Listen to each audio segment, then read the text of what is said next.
Hello, my name is John Colquitt. I'm with Alabama FFA, and the purpose of this presentation today is to help those that have intentions of judging our state contest and parliamentary procedure in the state of Alabama. Now, we certainly appreciate you having the desire to do that and help our young people with this program. And I hope you're able to listen to this and gain some things from it that will really give you a heads up before you go to the competition. Now, you can get the information that I'm going to be covering today for the most part on our Alabama FFA website under the resource section. You can easily find it under our LDE events and parliamentary procedure, and you can see the rules for the contest and what we're looking for. The rules can change over time, so be aware of that.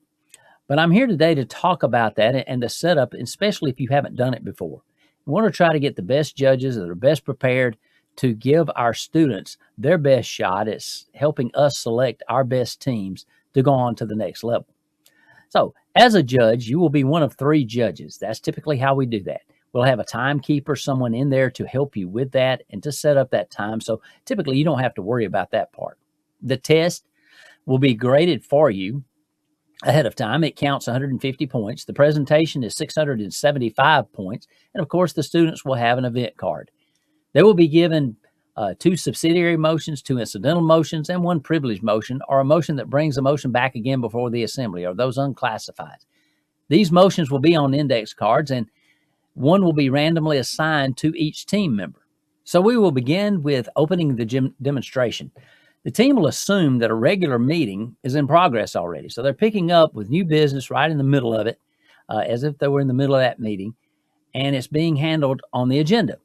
And the chair, of course, should tap the gavel once to signify the end of the previous item of business and then start the presentation. And we have a specific statement that they make, and it needs to be exact. Is there any new business that should be presented at this time? And then you can give deductions up to 20 points if that exact statement is not given. Now, an alternative main motion not pertaining to the assigned main motion may be used to facilitate the correct demonstration of the motions. If an alternative motion is given or used, the member will not be given any credit for any additional motion if they use that. So you need to be aware of that.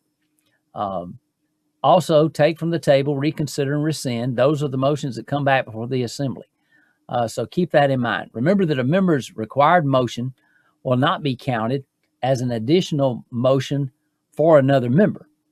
So that's how that is summarized. Now, debate. Debate counts 60 points per individual, 15 points per debate for 4 debates. The top 4 debates that member will be tabulated in the presentation score. No more than 2 debates per member per motion will be tabulated. Even if the subsidiary motion to extend the limits time of debate has been passed, and you can see the logic behind that, so they can't really change the rules of the contest, as it were. The main motion debates must be on the assigned motions, the original main motion they will not be given a score. Additional main motions should only be used when needed to set up a member to make their assigned, privileged, subsidiary, incidental, or motion that brings motion back again before the assembly. So let's talk about time. There's a time and a time constraint within the team. A team shall be allowed 11 minutes to which to demonstrate the knowledge of parliamentary law. A deduction of 2 points per second for every second over 11 minutes will be deducted. Then we have oral questions that count 125 points. They will be given individual questions, which counts 95 points. The team members, not including the chair, will be asked a planned question ahead of time, which may include 1 to 3 parts relating to their assigned motion. 5 team members times 15 points equals 75 points. So no one may step forward to help another member when this is taking place with these individual questions.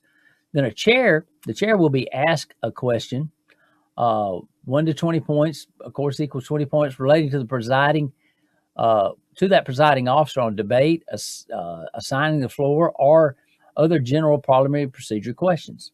And then they have general questions. The judges may ask a maximum of 6 general questions to clarify a team's demonstration, 10 points per judge.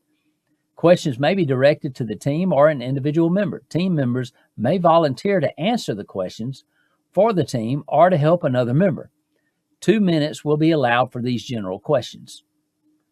As far as scoring the discussion is concerned, it is essential that each judge observes and maintains consistent criteria in scoring that debate for the duration of the event.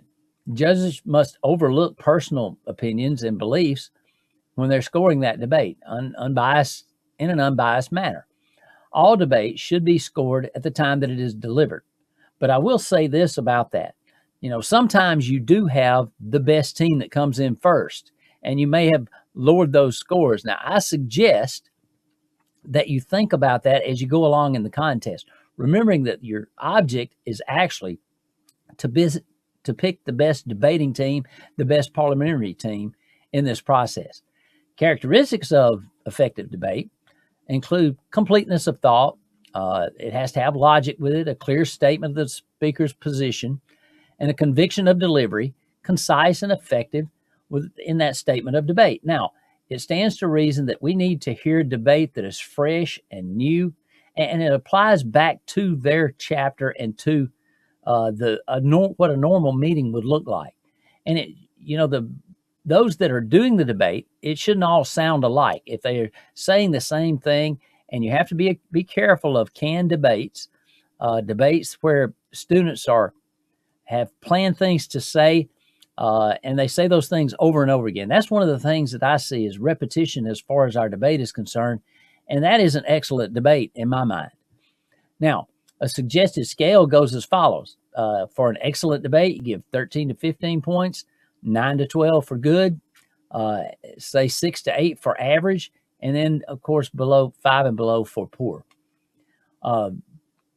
As far as the judging of the members is concerned, carrying out their motions correctly and their extra motions correctly is paramount, and grade them accordingly on that. At the state level, if they mess up on motions, if they do them incorrectly, then you need to certainly deduct points for that. And look at the points that are assigned for each. Then you'll judge each debate for each member. And make sure that that's a big part of the way that you see them in general, too, because you have a general score at the end. Judge the chair and his ability to be able, or her ability to be able to expedite business and handling those motions correctly. And, of course, their leadership and their calling on different members like they should, and alternating those that they're calling on.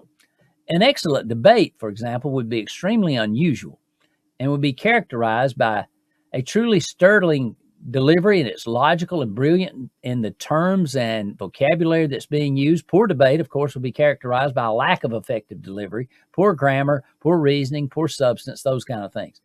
Most debate would fall into a range of 6 to 12 points. An example might be if they use the word I think instead of saying I know, having logical conclusions with those debates. Debate should have a logical conclusion with it. A good debate would be characterized by an effective delivery and have substance, be creative, and have visionary thoughts, and to think about what would transpire with that chapter in the future as far as that debate is concerned on that motion. Each time a participant is in a presentation and discusses a motion, they may earn a score. However, if an individual may never earn more than 60 points in a given presentation. So make sure you watch the points on your scorecard there. The top 4 debates per member will be tabulated. Now, they can debate more than that as long as they don't exceed the number of times that they can debate per motion or per amendment or per other debatable motions. But they can debate more than that. But what we found is about 4 is about the limit of what they need to do within the time constraints. So be aware of that. No more than 2 debates per person per motion will be tabulated. The guidelines as far as scoring the chair is concerned, their ability to be able to preside, the handling of motions, the keeping members informed, restating motions again and again when they transition from a vote going back to the main motion from an amendment, say. The use of the gavel there, and the distribution of discussion. His or her leadership, their stage presence, poise, confidence, politeness, and the voice that they use to, and that counts 20 points. Their ability to preside counts 80 points. Judges will use the team score sheet on the presentation phrase are part of this. Calculating the final scores. Now, this is where you have to be careful in this contest and we may have to do some updating on the score sheets because we had some difficulty with that last year, especially when adding in the test scores. So be careful of that and don't overcount that because there's a multiplication on there. So make sure that you get that right. And it is only counted one time like it's supposed to be, and it should never exceed the total amount of points that it could be for that team. The team with the lowest combined rank will be the winner if you use a ranking system to get your top 4 teams here in Alabama. That's what I like to do. I like to take, okay, this is the best team. I do a score sheet, but this is the best team overall, and make sure that they're the top ranked ones because, as I said, your job is to get the best teams. Now, there's also a section in there that we won't cover the tiebreakers, but they have rules for that. And when we think about this particular contest, as I said, pick the right teams. Make sure that you have a team that you think will represent Alabama well. I like to see a team, and I think this is something we need to do. We have to have a really good debating team because that's one of the things that separates them at the highest level. Because in that situation where you are trying to have someone go on, the thing that will separate them is a parliamentary knowledge, of course, and answering the questions, answering those things correctly, but that's a given. But debate separates it. Most of the teams at the national level, the best teams, they're going to do the motions right. They're going to score high on the test. So the difference in them many times is on the quality of the debate. And we have to remember that. It needs to be something fresh and interesting to listen to and something that you would likely see in a meeting, but it does need to be presented well. So I think that, this is a great contest. I've had a lot of students involved in it through the years, and it's helped them in so many different ways. And this can be a tool for them. And remember that for the future. And our job is to see if we can give them our very best effort in selecting the best teams. Now, if you have any questions before time as a judge, we would encourage you to get in touch with us. You can get in touch with me. I'm on the Alabama FFA website under contact information. It's John Colquitt. You can get in touch with me or other people on the staff if you have any questions about this. We appreciate your desire to help us with this, and hopefully you can do this and do it in the future to help our FFA members become their very best. Thank you.